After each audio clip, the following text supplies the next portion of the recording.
I'm Sassie Duggleby, and this is how you sell without selling out. Roger's that. Hi, I'm Rogers Healy, and welcome to Rogers That, a podcast dedicated to selling without selling out. Normally, I do a long-winded description of our guests, but I'm going to lead with the end. I'm going to land the plane, if you will. I have the smartest guest in the history of Rogers That on the show today. And she's so smart that the more I've gotten to know her, the more confused I am because my brain does not compute at the pace that she does. My friend Sassie Duggleby is here today, and I'm going to give you guys a little bit of background, and I'm going to read it off of a script because, again, my caveman brain cannot remember this. She's the co-founder of Venus Aerospace, which is now based in Houston, Texas, even though she's at Plano, what's the word I'm looking for? She grew up in Plano. There we go. But she decided to solve problems for a living, and not the kind of problems that I solve. She solves hypersonic travel problems. She spent her career growing multiple high-tech startup businesses with the launch system engineering and mission management consulting program at Virgin Global. She is a voice for all leaders, women leaders, men leaders, etc. And she's a voice in the STEM program. Most importantly, she is a wife and a mother of 2 girls because girls are the best. And I met her through Jonathan Lusk. Jonathan's another one of our favorite founders. He was a guest on here, the founder of Bird Dog. And we hit it off, and along the way, he's just like, you know what? I want to introduce you to Sass. I think you guys will hit it off. We did a Zoom, and throughout the course of the Zoom, they were incredibly kind, but I was just like, wow, I whatever you're doing is going to work. But a way for me to go learn more about Venus Aerospace is on the show. So selfishly, you guys are about to learn at the same time I am. So with all that being said, Sassie, welcome to the podcast. Hey, thanks so much for having me. Yeah, of course. Well, who is Sassie Duggleby? Give us a little bit of background. And you're from here. You went to A&M. Yeah. Lived in LA. Saw a need, and next thing you know, you're an entrepreneur, and you're building something that's going to change the world. Yeah. No, I mean, we are living the craziest dream ever. If you had told me maybe not 5 years ago, 10 years ago that I'd be the CEO of a venture-backed aerospace startup, I would have laughed at you. If you'd have told me 3 months ago that I was going to be an investor in a venture-backed aerospace startup, I would have laughed at you as well. Hey, so yeah, I grew up here in Plano. Literally, the house I moved into in kindergarten, my parents still live at, and was born and raised, graduated from Plano Senior High, and then went to Texas A&M. I did biomedical engineering at A&M with the intent to go to medical school, and obviously I'm not a doctor, so somehow doors open and close that got me different places. But I didn't get the invite to be a biomedical engineering major in college. I was an advertising major, but even with that, is that a typical path for someone that wants to go to med school? No, typically if you want to go to med school, at least most of my friends did biomedical science or biology or chemistry. But my thought back then was I loved engineering and math. Or not engineering, I loved math and science. And so it was this thought of, well, if I end up not going to medical school, I'd rather have an engineering degree to fall back on instead of what are you going to do with a biology degree? And no offense to biologists out there, but none taken. Yeah, just kidding. No. So ended up as I was getting close to graduation from A&M, if you were a doctor, I was harassing you. And I would say, hey, I'm thinking about medical school. What do you think? And literally 10 out of 10 doctors I talked to all said they wouldn't do it. They wouldn't go back. They wouldn't go to med school. And it was around, I graduated 2001 from A&M. And so I think insurance was changing. Everybody kept saying, it's not practicing medicine anymore. You're dealing with insurance and it's just not the same. Don't pursue it. And so I kind of thought, well, I guess maybe I'm not supposed to do this. So thankfully I had the engineering degree. And I started my career at a company called National Instruments in Austin. And they didn't care what kind of engineering degree you had. They figured they could train you. And so ended up it was called Test and Measurement, which came full circle back to how I actually started into aerospace, but learned a software called LabVIEW, which test things.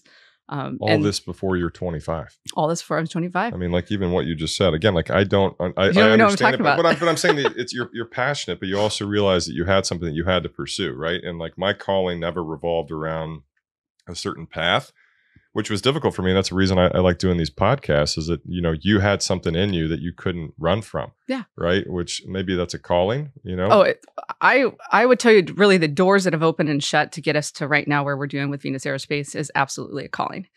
And I would not have, when I started my career, I wouldn't have told you I was here, but so I did engineering, and then I did National Instruments and learned test, and then we moved to What does that mean, tests? So if you were wanting to figure out test temperature, of the other 99% of people. Let's say we're talking about our rocket engines. We fire our rocket engine, and you need to test temperatures, pressures. You need to open and close valves, and so our entire rocket engine test stand is built with the National Instruments software and hardware so that you can acquire data and understand how it's working. So it's an engineering tool to kind of learn and bring back data. So you're literally up there with like gear on in front of a rocket? No, we were actually programming the software to acquire the data. And yeah, so I feel like this is. I feel like I'm off on a tangent here. But I think again, it's questions that I think a lot of people in my position just are too afraid to ask. But yeah, I mean, again, like I hear someone who's fixing a rocket, I feel like they're in a fireproof suit going up there and doing it. You're doing it from. We're doing it completely remote. So we have we're down at Ellington Field in Houston, and so we have a rocket engine test stand that's mobile. We pull it out onto our next door to our hangar, and it's got probably 1,600 sensors on it. That fully automate. So we have a mission control and we tell it to run, and we have software that controls and opens and flows valves to flow, our jet fuel or our hydrogen peroxide. And it literally totally automates everything into the rocket engine, turns on the torch, starts the engine, and then we acquire data so we can measure thrust and temperature and pressure and all sorts of different things. How many people are helping with this? We usually have about 6 operators, and then I think our entire kind of propulsion and test team is probably 15 people. So you're 25, you're 24 years old, 23 years old, working on literal rockets. I wasn't working on rockets. I was actually just working on the software and the hardware and helping people that were doing I actually did customer support is how I started my career. So someone who could have been like at a Venus Aerospace working on rockets would call up and say, "Hey, I'm having trouble with this system. Can you help?" And so I would literally Google search as fast as I could what they were talking about, because in the beginning I was clueless, and then find answers and then say, "Oh, have you tried this? Work on this and this and this." And so that's how I learned that industry, and then ended up pivoting. Andrew, my husband, was getting his master's at University of Texas, and he called me at work one day and he was like, "Hey, Dr. Ball, who's his advisor at UT, just got department head at Virginia Tech." And he said, "Do you want to move to Virginia?" And he had offered him a full ride for his PhD. And so out of nowhere, we suddenly moved to Virginia to go to grad school. So Andrew was doing his PhD at Virginia Tech, and I decided to get my MBA while we were out there. Again, that's a lot to take in. So were you a rocket scientist? No. What does that mean? Again, asking on behalf of the people. What's a rocket scientist? Yeah. The folks, I would not call myself a rocket scientist. I'm just an engineer, MBA, helping find the money to fund our rocket scientists. So your degree was in? My degree was biomedical engineering. So that's in that kind of science? It's science. It's engineering. And then you were working on rockets. I wasn't. So in my first part of my career, I wasn't working on rockets. I was answering the phones for the people that might have been working on rockets, but they also could have been working on car manufacturing, or they could have been acquiring data for like ocean engineering. There's thousands of different people that use this software and hardware to acquire data to answer questions about engineering stuff. My God! So you go and you get a master's at Virginia Tech. At Virginia Tech. And what was the program there? It was just an MBA. And then what? Then started into kind of the business side of tech companies. So Andrew was finishing out his PhD while we were at Virginia Tech, and I actually joined a fiber optic test company. That was just a little spin out of the university there in Blacksburg. And so they were testing. It kind of went back to taking my testing expertise and then my MBA. So I think my title was like marketing engineer. So I helped them kind of with branding and marketing, but we were selling to like PhD physicists. It was pretty expensive equipment that would test fiber optic components. And it was kind of back in the boom of when they were laying fiber optic cable all over the world to get higher speed internet. I'm not even going to ask what that means, because I feel like that'll be a whole another conversation. But again, like at some point along the way, you had to find that entrepreneurial buck. Yeah. Which probably is difficult in that space, right? Because my ignorant perspective is like a lot of that is just about stacking chips, kind of, being there long enough to kind of get different titles and potentially have, people that you manage, you run, et cetera. But, at what point did you have that crossroad of being not a rocket scientist, but maybe a rocket scientist, an entrepreneur, a salesperson, a wife, a mom, et cetera, where it led you to kind of doing what you're doing now? So, it was actually when I was getting my MBA, I took an entrepreneurship class. And that was the first time that I ever realized there's people out there that will give you money for an idea to build a company. Like I'd never heard of venture capital. I grew up, my parents still live in the same house that my dad worked the same job for 30, 40 years, retired. My mom was a stay-at-home mom, and you just kind of graduated from college and got a job. And that was kind of the background that I had. And then getting my MBA, I took entrepreneurship, and I just like literally fell in love with it. I was like, this is incredible. Huh. And I loved the idea of writing business plans and taking an idea and being able to kind of take especially the technology part of it, but then figure out what's the business model. And so really the rest of my career has been taking more deep tech, like technical engineering, science things, and then kind of wrapping business plans around them and figuring out how to make money. So what was the first thing you did? So I was kind of employee 6 at the fiber optic test company in Blacksburg. And then we worked there about a year and a half. And then Andrew finished his PhD and got a professor position at Texas A&M. So we moved to College Station. And College Station's not the, plethora of business opportunities. Yeah. And so I actually started off volunteering at the business incubator there in town that was helping professors with ideas. All sorts of ideas, or was it? Yeah, all sorts of ideas. So if you were a professor at A&M and you had some sort of idea and you wanted to figure out how to maybe you could commercialize it or patent it and get it out to the market, they had a business incubator. It's called the Research Valley Innovation Center. Cool. And so I was just literally volunteering. I didn't have a job. I wasn't making money, but I was like, well, this is a way to kind of plug into the innovation ecosystem. And there was a company that came through that I had been helping quite a bit. It was a PhD microbiologist and a PhD oil and gas guy so the husband and wife were married, microbiologist, oil and gas. And they had this idea where you could use bacteriophage, which are bacterial viruses, to treat oil and gas corrosion in pipelines. It was crazy. How? Right? How does someone even, what's the process for that? Is it a happenstance where a piece of bacteria falls on somebody, oh my God, that fixed it? Or is it them? No, so I think it's as a husband, wife. I mean, you're sitting around the dinner table. They're talking about, she was an expert in this, in microbiology. And he was talking about how one of the biggest issues they had in oil and gas pipelines is you get this layer, kind of this film and sludge on the bottom of the pipelines that's bacteria based, and it produces acid almost and corrodes the pipes.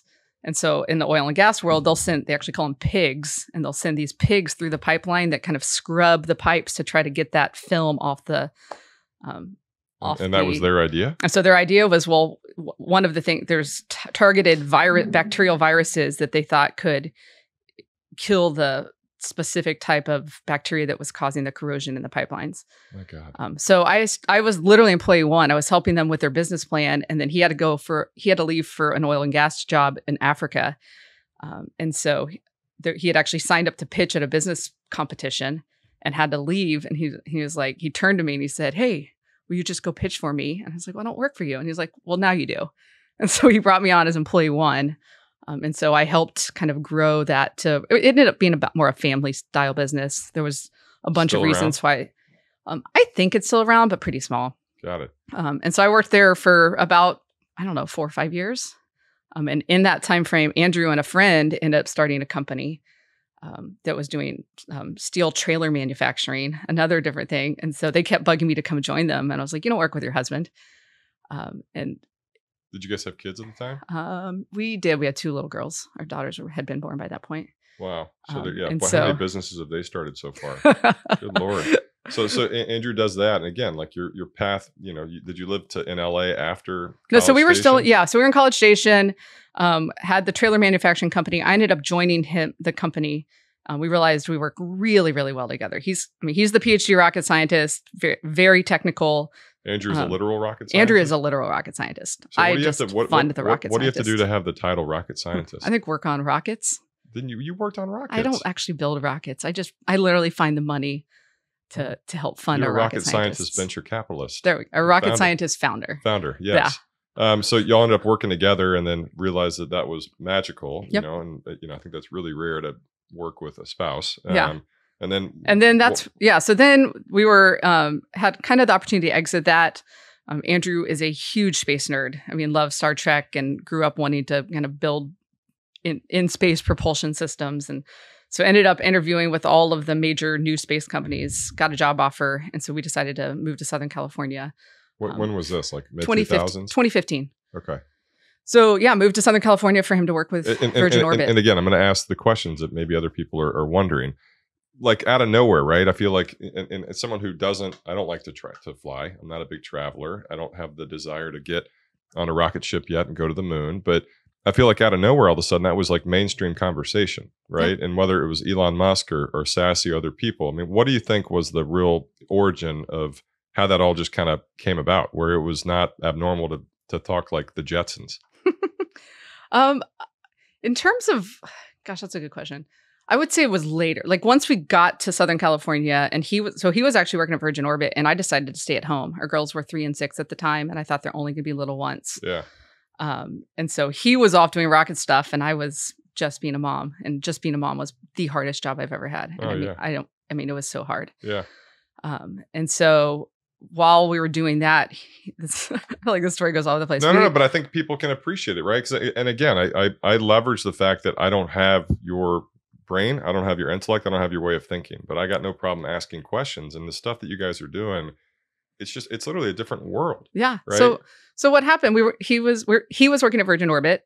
I was home, and then Andrew's in the Navy Reserves for the U.S. Navy's, and in the Navy he does ship repair. And I always joke why a rocket scientist is doing ship repair. That's a whole different discussion. But I'm thankful that he was, because 2018 was a bad year for the Navy, and he got a call. There was too many collisions out in the ocean of some Navy ships, and they couldn't get the ships all the way back to the United States. They could only get them to the Japan shipyard, the U.S. shipyard that's in Japan, south of Tokyo. So he got called up and said, "Can you come to Japan? We need help." And so we talked about it as a family, and we said, "Yeah, let's go." So we actually pulled our kids out of school and moved to Japan, to Yokosuka. Oh my gosh. And so it was living in Japan that actually we had the idea for Venus, because literally we're sitting out on our balcony one Sunday afternoon, and we were talking about that my grandmother's birthday was coming up. It's 13 hours to get back to Dallas. Do I take the girls? Do I not take the girls? And it was the first time you'd ever really seen how big the world is. I mean, I had traveled internationally, but never lived overseas. And literally we're sitting out talking, and Andrew turns to me and said, "Well, there's a new rocket engine coming on the pipeline," that he had been watching while a professor at A&M and then at Virgin Orbit. And he said, "If this engine's ever proven, I think we could put it on a plane and we could be home in an hour." And I laughed at him. But fast forward, that's what we're doing. No way. Yeah. So I'm going to rewind a little bit again. Yeah, go for it. So there's a new rocket coming out. What does that mean? Right. Yeah. When I think of a rocket, I don't think of a spaceship. I think of, I don't know. I think of something like a cartoon. I think of space travel. I think of, I guess that is a spaceship. But I mean, like, how do you define rocket in your mind? Yeah. So a rocket engine, which is the propulsion system that would go on a rocket. And so that's what. But what is a rocket? What's a rocket? A rocket is the difference in a rocket and a jet is a jet. Let's go back to Campfire 101. What do you need for a campfire? Fire. You need fuel. So a wood. You need oxygen from the air, and then you need a spark. And so the difference in like a jet and a rocket is a jet or a car is pulling your oxygen from the atmosphere, right? So, your car sitting outside, when you turn the engine on, it brings that oxygen from the air and uses that to combust. A jet engine does the same thing. And so when you're flying a jet engine, you're bringing air from the atmosphere to feed the engine to create combustion. A rocket carries its own oxygen with it.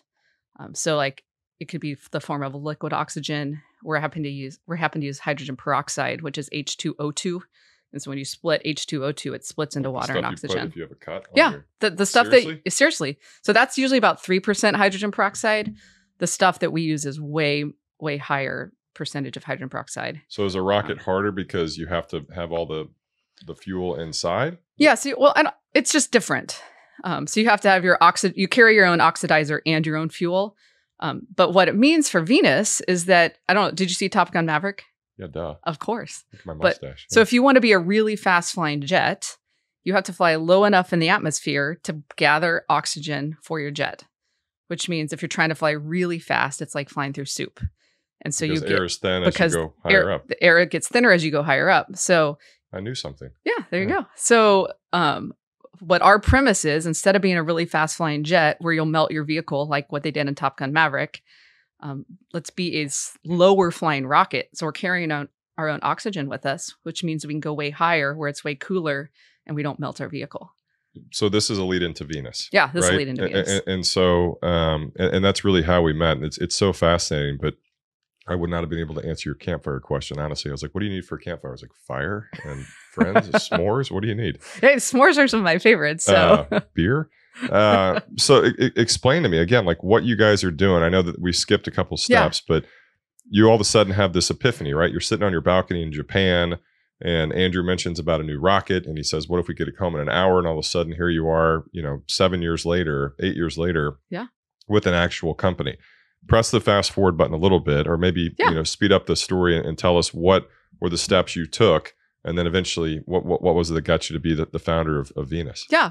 So we started dreaming about the idea of living in Japan, got back to Southern California. I also joined Virgin Orbit, was kind of learning the rocket industry, and Andrew came home from work. It was October 2019, and he said, hey, this professor at Purdue University finally showed this new type of rocket engine puts out more thrust than the rocket engines that we've been using for the last 60 years.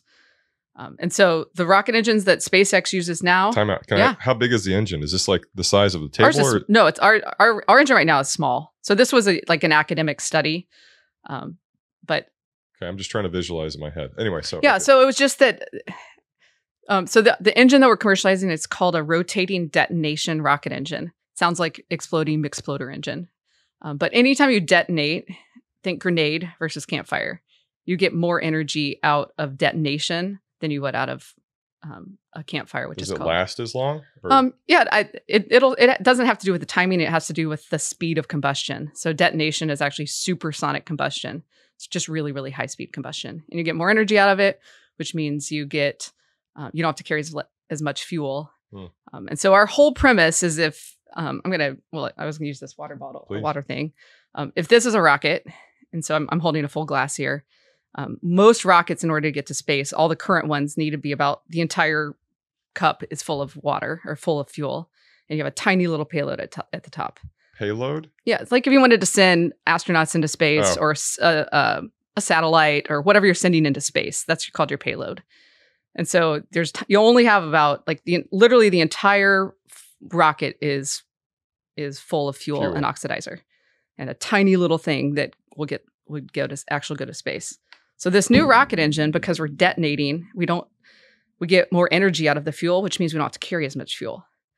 And so does that mean the rocket ship is smaller, or does that it could mean either the rocket ships exactly. You can put more stuff in there. So our premise is, instead of sending more things to space, what if we turned this rocket on its side and it put wings and put landing gear and put jet engines and made it a plane for high speed travel. Yeah. So we're still using the rocket engine, but instead of using it to go to space, which, there's literally hundreds of companies trying to put satellites into orbit. And we're saying, instead of using this rocket engine for space, let's use it for high speed travel. And how's the world change if you can get anywhere in an hour? So again, you're a founder, right? And this was right before COVID. I'm assuming you guys had your epiphany. Yeah. Right before COVID, we had the epiphany. Andrew came home and said, hey, the engine was proven at an academic level, and like an A/B test, this new engine put out more thrust than existing engines that we've been using forever. And so that was the moment I turned to him and I said, do you have this? And he said, yeah. So I went and figured out, how do you incorporate a company? How do you raise venture capital? And kind of started on that process. But we had moved to Southern California to launch rockets. And so we decided, let's wait until we're like, let's get Virgin Orbit to its first launch. Because at Virgin Orbit, we were launching rockets off 747s. So like the airplane took off with a rocket on, then we dropped the rocket and sent it to space. And so we got to that moment, which was June 2020. And as soon as we launched the first rocket, we quit our jobs to chase this crazy dream. Oh my God. Did you ever want to be an astronaut as a kid? I did not. Again, I am not. No, but I'm not a space person. Like, I grew up thinking space was cool, but never. I'm the last person I think that would be an aerospace CEO. Well, but my husband, is the huge space nerd. Like, he's the one that always wanted to be an astronaut. Watched every Star Trek episode. So really, it's kind of it's really his dream that I just came alongside with him. But your background, again, it was the perfect background, and God was just kind of preparing you to do something substantial. Yes. God, I feel like God has opened and closed every door to get us to this point. Yeah. And it's so much bigger than us. It's surreal, if I'm being honest. Okay, so remind me who Venus is. Venus is the goddess of love. She's the only Roman goddess. She's the only planet that's female. So Mars, Jupiter, Saturn, they're all Roman gods, and Venus is the Roman goddess. And so we intentionally named the company Venus Aerospace because, at Virgin Orbit at 38, I was the oldest female engineer. No way. Yeah. So it's like, what's wrong with the industry that there were a ton of 25-year-old female engineers, a few 30, and by the time you're almost 40, literally, I was it. Who's going to play you in the movie? Yeah, I mean, good Lord. Okay, so we'll get back to the movie question because that's where my brain goes. So you're on this mission, right? And you're 3.5, 4 years into having something that literally could change the world. Yeah. I mean, and I think that's not a stretch. You could potentially change the world. What have been the iterations, and what are you comfortable sharing with where you guys are at? Okay, so we've been testing rocket engine. We closed our seed round of funding and moved to Houston. So we're at the Houston spaceport. And it's been amazing because literally outside of our hangar door. So does that mean you just like rent a space at the? We rent a hangar at Ellington Field. So Ellington Field is the Houston spaceport. We have a hangar right on the runway, and our lot next door was an empty lot, and so we rented that. And we have a full rocket engine test stand that we are firing our rocket engine daily, testing the engine. What does that mean? Yeah. Does that mean that it's going into space? No, it's on a big giant test stand. It's actually a trailer that's kind of locked down. No. So you're just essentially making sure that the engine works. Yeah, we're testing the engine. So there's all sorts of geometries and fuels and pressures. There's all sorts of things you have to figure out. From a computer? It's automated. Yeah, the computers that we talked about earlier. Yeah, with 6 people. Fully control the test stand. And so we fire the rocket engine like multiple times a day. And it's just testing all sorts of different configurations to make sure we get the engine the best. Because this engine was, theorized for 30 years and wasn't even proven until 2019. So Andrew knew intimately how far academia could push a technology. And that was really where we came in. We said, all right, we're going to grab this technology. We're going to pull it out and we're going to use venture capital to fund it, to push us to world-changing technology. Can I ask about the fundraise for a second? Yeah, and I won't course. get too specific. No, it's okay. When you decided to do it, did you want to go after Star Trek people? Did you want to go after like just kind of wildcatters that are oil and gas people? Did you want people that wanted to be a part of, what was the target of people that you actually thought would really get this? Because again, we had an awesome Zoom and it was so impressive, but I'm not your ideal person probably because I don't really understand it. Or maybe I am because I just, the bet is on you guys. But what was the business plan at the beginning with who you're going to target to help fund this? Because this costs real money. It does cost real money. But the market opportunity, high-speed global travel is estimated to be $200 billion per year. So meaning that's the market size opportunity. If you could move people around the globe in an hour, in our lifetime. Enormous. Oh yeah, in the next decade. Yeah. So it took us a long time to figure out who the type of people are that would fund us because we need patient capital. Because we are on a 10, 15-year journey. We're not an enterprise SaaS software company that you're going to throw a bunch of programmers in a room and then like poop out a unicorn. Yeah. Right. So it took us finding the folks that understand deep tech fundraising. Deep tech, hard tech, frontier tech. Those are kind of the terms. Are you on LinkedIn? What? Yeah. But I'm saying, honestly, what's the navigation? So the process ultimately was actually finding we kind of had our first investor that said, yes, I'm in. And he was a friend of a friend. And so he said yes. And then he actually used his network to help us connect with all sorts of people. So at the end of the day, every single person that came into our seed round was from an intro from this one friend of ours. Wow. And then was he somebody who's into travel? He was he was a founder of a company, and then was just really connected with the kind of the VC network and kind of the deep tech, hard tech network. And so he has been the huge proponent and helper for us. That's awesome. And then all the people that came in on our initial round were because of him. And then that was our seed. And then what was fascinating, Prime Movers Lab led our seed round. And I believe they're one of the premier kind of deep tech investors. And they put out a blog why we invested in Venus Aerospace. And then we got all of this incoming. We would have invested. And so we closed a $3 million seed. And then we brought in another $10 million from that kind of follow on. Wow. And then Prime Movers Lab came to us a year later and said, you guys are crushing it. Here's another $20 million. Here's a $20 million A. And so we just took that money and kept building. And then I've been fundraising it took me about 9 months to close the next round because the market, it's been horrible this last 9 months. Loaded question on the venture side. Do you think that founders should be raising money? Do you think that's the best use of a founder's time? If a founder's not raising money, who is? Yeah, again, it's just something. And again, you're a unicorn, and this is so fun to be a part of. It's so fun to be your friend. But obviously, you've got your system down. But I found that some founders have a really hard time raising money if they can't be running their company. But I guess you have such a thorough background in systems and structure that. Well, I think because of Andrew and I, and we've got a great team. Yeah. So I can focus on fundraising and the business side of the company, while Andrew really digs into the technology and the operations. And at this point, we've got, really, really great people that are helping run the organization. So I spend especially this last 9 months, just because the market's been really rough. Yeah. Spend a lot of my time fundraising. And it's worked. Let me fire off some questions that maybe are my level of understanding. Again, you could be our generation's, you could be on our generation's Mount Rushmore. I'm not even going to make an analogy to seriously. With what you're doing, you could literally change the world, and that's a pretty heavy weight to carry, right? What does that mean to you? And again, your number one focus is your family, which is another reason you should win. But what is that kind of pressure? How do you deal with that? It's bigger than us, and I know that, and I actually don't believe we're just kind of stewards of this calling, if that makes sense. And so but it was your baby. It's right? our baby, but if I told you again, doors that have opened and closed across both Andrews and my career, it's made it more comfortable to know we're doing what we're supposed to be doing. Even from when we started Venus 3 years ago, our pitch to you would have only been about high-speed global travel.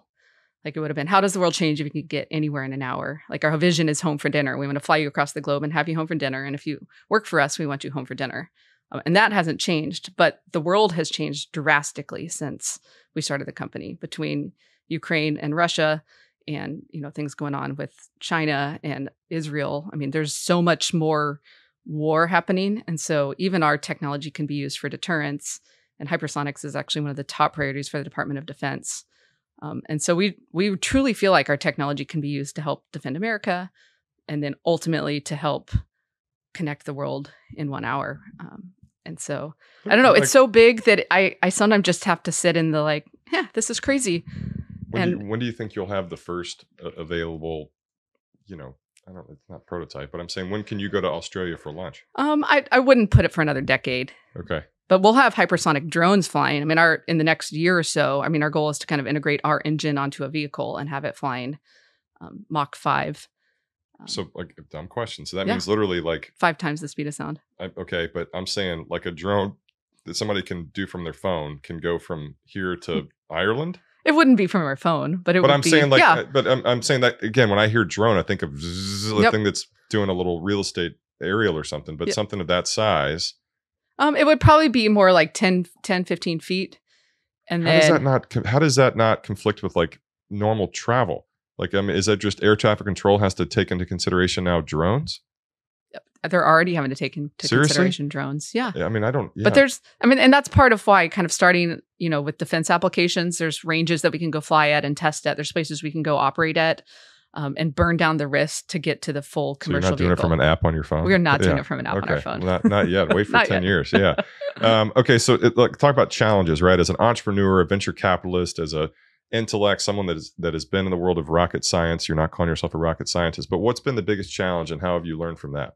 And again, still really early in your career. It's super early. It's right now, I would say our biggest challenge is regulatory. You can't fly supersonic over land in the United States. But we've got a supersonic drone ready to fly. So where do we go fly it? And so trying to get through. Can you fly it anywhere in the world? Is there another place in the world? There's all sorts of weird rules. Because we're using rockets, it's governed by ITAR, the International Traffic in Arms Regulation. And so you can't export it. I won't get into all the details. There's a bunch of regulations as to why we can't. You have to get into export control and export law. There's a lot of things there.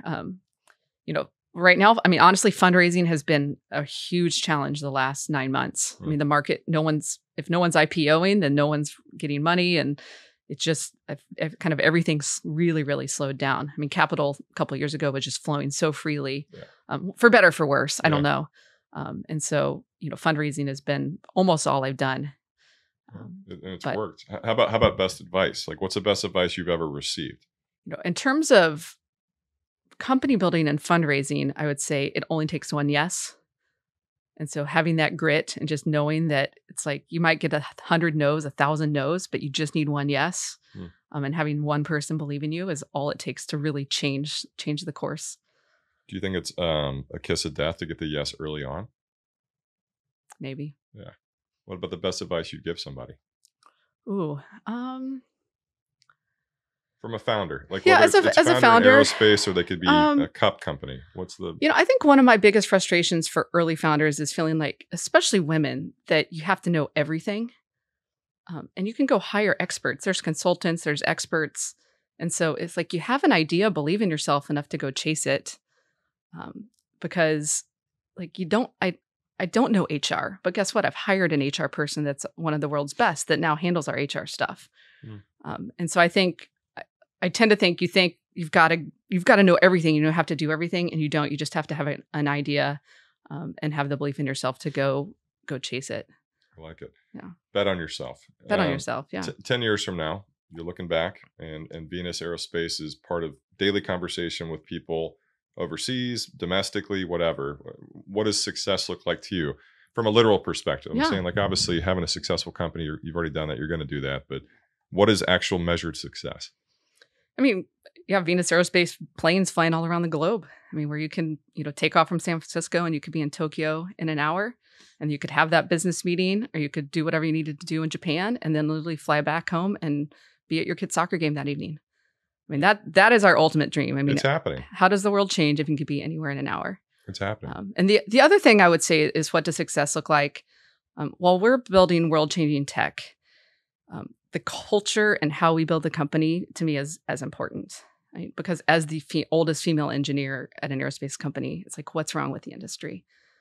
And so I always say the technology is important, but how we build a company, how we treat one another, that's just as important. That's awesome. So, and that's gonna be part of your legacy, which that's one of my last questions. What will be your legacy from a professional standpoint? Female founder, aerospace, again, your story is just, it's fascinating. But when you look back in 70, 80 years, right, and you're taking a deep breath, and you're like, wow, okay, I did this. What do you feel like the legacy you left on the world will be? I don't know. Do you feel like you think you're the world's Venus?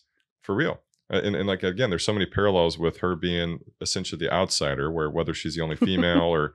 she was the goddess of love. Was it the goddess of love? Yeah. Right. But I'm saying you're taking a loving approach to a pretty stale industry dominated by men that have done the same thing forever. And you're doing it in your own version of being bold versus, again, God bless them, Richard Branson and Elon Musk, these people that are more personality driven, a borderline obnoxious with what they're doing for real. But I'm saying yours is at a more steady pace. And I think that's why people, especially in Texas, are really attracted to that. But what do you feel like your actual legacy will be from a worldly perspective? Yeah. And I would actually prefer it to be over company culture of how to build a world-changing culture that loves its employees well, that treats its employees like humans, that says, I truly want you home for dinner because there's more to the world than work.